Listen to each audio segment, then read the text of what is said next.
अनेक दिवसापूर्वी सेशनमध्ये अजितदादांच्या ॲक्सिडेंटची नाहीतर घातपाताची चर्चा व्हावी यासाठी आम्ही अल्पकालीन चर्चा असेल, लक्षवेधी असेल, तसंच 193चा प्रस्ताव असेल, अशा विविध माध्यमातून हा मुद्दा चर्चेत यावा अधिवेशनामध्ये, यासाठी आम्ही सर्वजणच प्रयत्न करत आहोत। पण दुर्दैव असं महाराष्ट्र राज्याच्या सेशनमध्ये या राज्याचे उपमुख्यमंत्री अजितदादांचा ॲक्सिडेंट जो झाला त्याच्याबद्दल साधा चर्चा करण्याची वेळसुद्धा तिथं त्या ठिकाणी दिली जात नाही। आत्ताच काही वेळापूर्वी अध्यक्ष महोदयांना मी भेटलो, विनंती केली की लवकरात लवकर अधिवेशन संपण्यापूर्वी या बाबतीतली चर्चा त्या ठिकाणी व्हावी। म्हणजे महाराष्ट्रात तर चर्चा होतच नाही, पण हा विषय हा सेंट्रल गव्हर्नमेंटचा सुद्धा असल्यामुळे CBI सेंट्रल गव्हर्नमेंटच्या अंतर्गत येतं, त्याच्याचबरोबर एव्हिएशन मंत्रालय त्याच्या अंतर्गत येतं, पण हा मुद्दा पार्लमेंटमध्ये सुद्धा चर्चेला कदाचित मुद्दामून त्या ठिकाणी आणला जात नाही। ही दुर्दैवी गोष्ट आहे। अध्यक्षांनी सांगितलं की उद्या नाहीतर सोमवारी या बाबतीतली चर्चा आम्ही लावू, त्यामुळे वाट बघूया सोमवारपर्यंत काय होतंय। पण दुर्दैव असं एवढा महत्त्वाचा मोठा मुद्दा असून सुद्धा हा खरं तर अधिवेशनाच्या पहिल्या दिवशी नाहीतर दुसऱ्या दिवशी चर्चेत यायला पाहिजे होता, पण दुर्दैवानं त्या ठिकाणी तो आलेला नाही। कामकाजामध्ये रोज खरं तर तो मुद्दा आहे, मात्र येत नाही। म्हणजे मागच्या 2 आठवड्यात आता चौथा आठवडा आहे आणि आता शेवटचे 4 दिवस बाकी आहेत। विधान परिषदेमध्ये शशिकांत शिंदे साहेब, अमोल मिटकरी हे सुद्धा तिथं प्रयत्न करत आहेत। खाली अधिवेशनामध्ये मी स्वतः असेल व आमचे सर्व इतर नेते, ज्याच्यामध्ये जयंत पाटील साहेब असतील, इतरही पक्षाचे नेते हा मुद्दा मांडण्याचा प्रयत्न करत आहेत, पण ती काय चर्चा मुद्दामून कदाचित करून दिली जात नाही असं त्या ठिकाणी आपल्याला बघायला मिळतंय।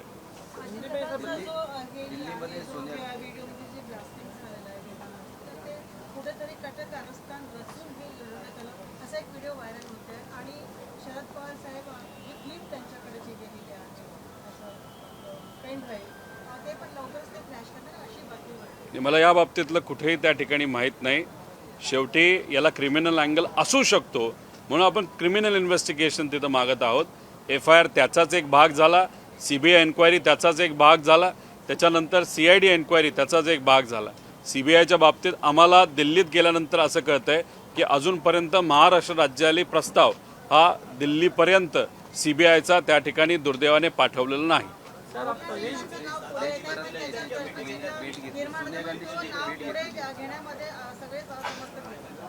कुणी ना कुणीतरी मोठा व्यक्ती या विषयाच्या पाठीमागे आहे, म्हणूनच कुठेतरी VSRला वाचवलं जातंय असं आमचं आधीपासूनचं मत आहे। पण आत्तापर्यंत जी माहिती आम्ही पुढे आणली होती ती थोडक्यात माहिती होती, बरीचशी माहिती अजून आमच्यापर्यंत आहे। त्यामुळे पुढच्या काही दिवसामध्ये सरकारकडनं काय केलं जातं हे आपल्याला त्या ठिकाणी बघावं लागेल आणि नंतर नाईलाज होऊन जी काही शेवटची माहिती आहे, मोठी माहिती आहे, ती आपल्या सर्वांच्या माध्यमातून लोकांपुढे आम्ही आणल्याशिवाय राहणार नाही। दिल्लीत देखील गेलो होता, सोनिया गांधींची भेट घेतली, काय चर्चा झाली?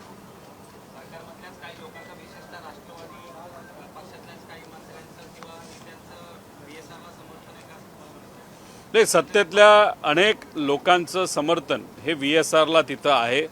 खरं तर समर्थन जर अजितदादांना न्याय देण्यासाठी असलं असतं तर आत्तापर्यंत VSR कंपनी ही बंद झाली असते, CBI एन्क्वायरी ही सुरू झाली असते, CIDची एन्क्वायरीसुद्धा पार पुढपर्यंत गेली असते आणि FIR सुद्धा झाला असता। पण याच्यात आपण बघितलं FIR झालेला नाही, VSR अजून चालू आहे। VSRमधून सत्तेतलेच काही मोठे लोक अजूनसुद्धा प्रवास त्या ठिकाणी तिथं करत आहेत। CBIकडे प्रस्ताव राज्य शासनाने अजूनपर्यंत पाठवलेला नाही। त्यामुळे सत्तेत असणारे अजितदादांबरोबर अनेक वर्ष काम केलेले अनेक लोक किती वेळा स्मरणपत्र देणारे हे त्यांनाच त्या ठिकाणी माहिती। खरं तर सत्तेत राहण्याचं कारण असतं की लोकांना न्याय देता यावं, पण तुम्ही जर तुमच्याच नेत्याला न्याय देत नसाल तर लोकांना कधी तुम्ही न्याय देणार हा प्रश्न आता लोकांना सुद्धा पडायला लागलेला आहे।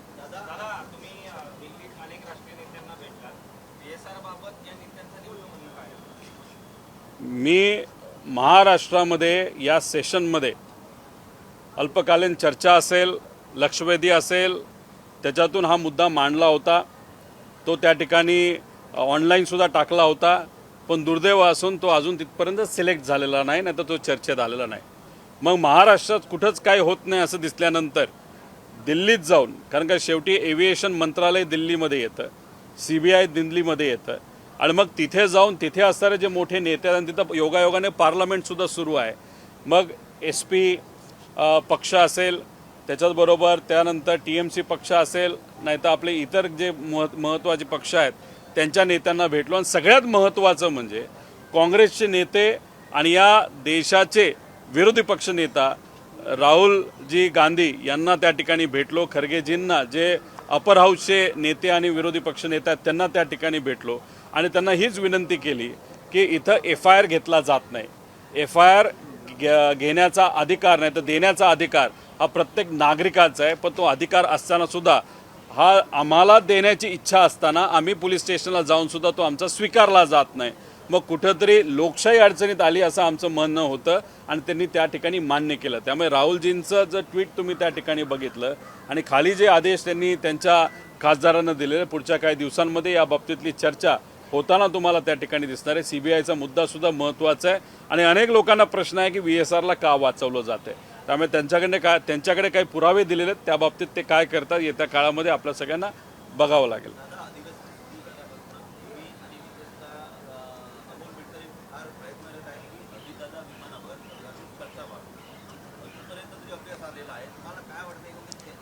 एक आपण समजून घेतलं बाहेर, अजितदादा हे माझे काका होते, आमचे नेते होते. अमोल मिटकरींसाठी अजितदादा हे त्यांचे नेते होते. त्यांनी त्यांच्याबरोबर जवळून काम केलेलं आहे. गेले 40 वर्ष मी लहानाचा मोठा त्यांच्या संवासात त्या ठिकाणी झालेलो आहे.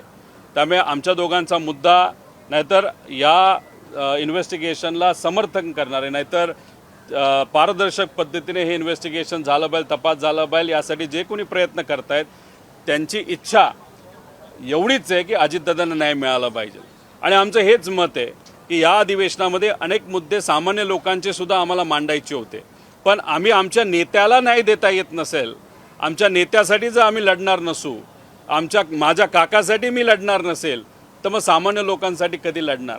त्यामुळे जेवढी काय ताकद आहे, जेवढी काय क्षमता आहे, जेवढी माहिती मी गोळा करू शकलो, जी लोकांपर्यंत घेऊन जाऊ शकलो, महाराष्ट्रामध्ये तर आम्ही प्रयत्न करतच आहोत, पण दिल्लीमध्ये सुद्धा ओळख नसताना अनेक लोकांना जाऊन भेटून त्यांच्याशी चर्चा करून हा मुद्दा कुठेतरी जिवंत राहायला पाहिजे, आमच्या दादांना न्याय मिळाला पाहिजे, यासाठी आम्ही प्रयत्न करतोय. उद्या जाऊन त्या ठिकाणी जर आम्हालाच आमचा असा प्रश्न पडला तर आमच्याच नेत्याला, आमच्याच काक्याला आम्हाला न्याय देता आलं नाही तर लोकांना, महाराष्ट्राला आम्ही न्याय कधी देणार आहोत. त्यामुळे जे जे काय आमच्या हातात होतं, जेवढी काय ताकद आमच्यामध्ये आहे, त्या सगळ्या गोष्टींकडे ध्यान देत आम्ही हा लढा त्या ठिकाणी लढत आहोत. उद्या जाऊन या बाबतीत काय होते त्या ठिकाणी बघावं लागेल. दादा एक वेगळा प्रश्न होता. कन्नड सहकारी साखर संस्थेसंदर्भात ईडीने जे काय ठपके ठेवलेले होते, आरोप केलेले होते, आज स्पेशल कोर्टाकडनं ते सगळे क्लीन चिट देण्यात आलेले आहेत. त्याच पद्धतीनं MSE बँक यामध्ये सुद्धा सुनेत्रा पवार, अजित पवार यांच्यावरती जे जे ठपके ठेवलेले त्याच्यामधून पण त्यांना क्लीन चिट मिळालेली आहे, क्लोजर समरी फाईल झालेली आहे. सुरुवातीपासून आम्ही म्हणत होतो याच्यामध्ये मी काय चुकीचं केलेलं नाही, मी त्या ठिकाणी लढायला सुद्धा तयार होतो. जेव्हा ईडीला बोलवलं होतं तेव्हा मी स्वतः त्या ठिकाणी गेलो होतो, 2दा गेलो होतो. आम्ही कोर्टामध्ये सुद्धा लढत होतो आणि सातत्याने तेच सांगत होतो की मी काय चुकीचं केलं नाही, मी कोणालाही त्या ठिकाणी घाबरत नाही.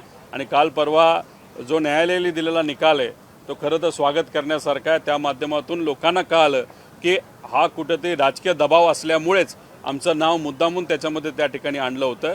पण बऱ्यापैकी नुकसान आम्हाला त्या विषयामुळे तिथं झालेलं आहे, पण तरीसुद्धा आज विचाराबरोबर पक्का राहिलेलो आहे, या महाराष्ट्राच्या लोकांबरोबर राहिलेलो आहे. उद्या पण जाऊन वेगळ्या पद्धतीने आमचा आवाज दाबण्याचा प्रयत्न केला तरीसुद्धा लोकांबरोबर, महाराष्ट्र धर्माबरोबर आणि या विचाराबरोबर आम्ही राहिल्याशिवाय राहणार नाही.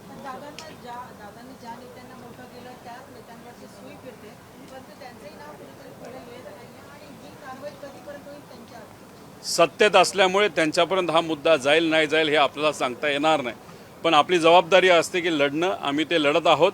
आमच्याकडे पुरावे आहेत. फक्त काही लोक प्रेस कॉन्फरन्स घेत आहेत का नाही घेत, अजून काय माहिती काही लोकांपर्यंत त्या ठिकाणी आलेली आहे, त्यामुळे ते त्या बाबतीत काय करतात हे आपल्याला बघावं लागेल. जय पण एक प्रेस कॉन्फरन्स घेणार होता, तो बिचारा त्याच्या लेवलवर त्या ठिकाणी लढतोय.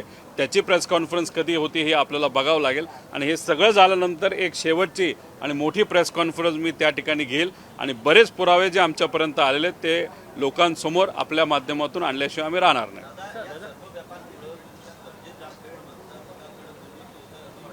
मी एकच सांगतो तुम्हाला, माझ्या काकालाच न्याय देता येत नसेल तर मी माझ्या मतदारसंघाला, महाराष्ट्रातील लोकांना न्याय कधी देणार? शेवटी एखादा मुद्दा घेऊन जात असताना, लढत असताना त्याच्यावर लक्ष असणं हे जास्त महत्त्वाचं आहे. आणि मी आज ठरवलेलं आहे की या विषयात लक्ष घालून पूर्णपणे त्या ठिकाणी लढेल. माझे लोक नक्कीच ते समजून घेतील असं मला वाटतं, कारण शेवटी महाराष्ट्र धर्म पाळणारी ती लोक त्या ठिकाणी आहेत. त्यामुळे या विषयाला न्याय देण्यासाठी पूर्णपणे 100% लक्ष तिथं त्या ठिकाणी माझं आहे. हिंदी में सिर्फ एक ही सवाल, वही एमएससी बैंक और कन्नाड सहकारी शुगर फैक्ट्री के बारे में जो क्लीन चिट मिली है आपको, क्या लगता है ये कहीं ना कहीं राजनीति थी, टारगेट हो रहा है? नहीं, डेफिनेटली देखो, कहीं ना कहीं तो भी जो विरोध में है उनका आवाज़ दबाने के लिए ईडी का इस्तेमाल किया जाता है. उसमें अधिकारी या ऑफिसर्स की कुछ गलती नहीं होती, लेकिन एक पॉलिटिकल एजेंडा ऐसे संस्था के माध्यम से वहाँ पर आगे लिया जाता है. अभी हमारे बारे में भी ईडी के माध्यम से जो भी वहाँ पे क्लेम्स किए थे वो गलत थे. पहले से हम वहाँ पे बात कर रहे हैं, लेकिन अभी ये जो कोर्ट है उन्होंने भी जो निर्णय दिए वहाँ पे सिद्ध होता है कि हम जो बोल रहे थे कि ये टोटली पॉलिटिकल एजेंडा है वो वहाँ पे क्लियर हुआ और लोगों के सामने ये सब कुछ चीज़ें वहाँ पे आई है. दूसरा सवाल ये है कि धर्म परिवर्तन जो विधेयक के कल सभागृह में मंजूर हुआ, लेकिन जिस तरीके से खासकर जितेंद्र आव्हाड ने छत्रपति शिवाजी महाराज के बारे में जो उल्लेख किया उसको लेकर लोगों में नाराजगी है, उन्हें माफ़ी भी मांगनी पड़ी और उनके निलंबन की मांग भी सत्ता करेगी. देखो, हमारा कहना यही है कि एक आधे बिल पे या प्रस्ताव पे बात करते वक्त अगर आपके पास कुछ प्रूफ होगा तो वो प्रूफ लोगों के सामने लाते हुए बोलना बहुत इम्पोर्टेंट है. आप कहाँ पे तो सुना, कहाँ पे तो पढ़ा, इसलिए आप एक आध विषय अगर वहाँ पे लेके जा रहे हो तो जो विषय होता है उससे जो मेन विषय होता है वहाँ पे डाइवर्ट वहाँ पे हो जाता है. शायद वही चीज़ कल वहाँ पे हुई थी. कोई भी महान व्यक्ति हो, छत्रपति शिवाजी महाराज हो, शिवशाहू फुले अंबेडकर हो, ये सब महान व्यक्ति होके गए.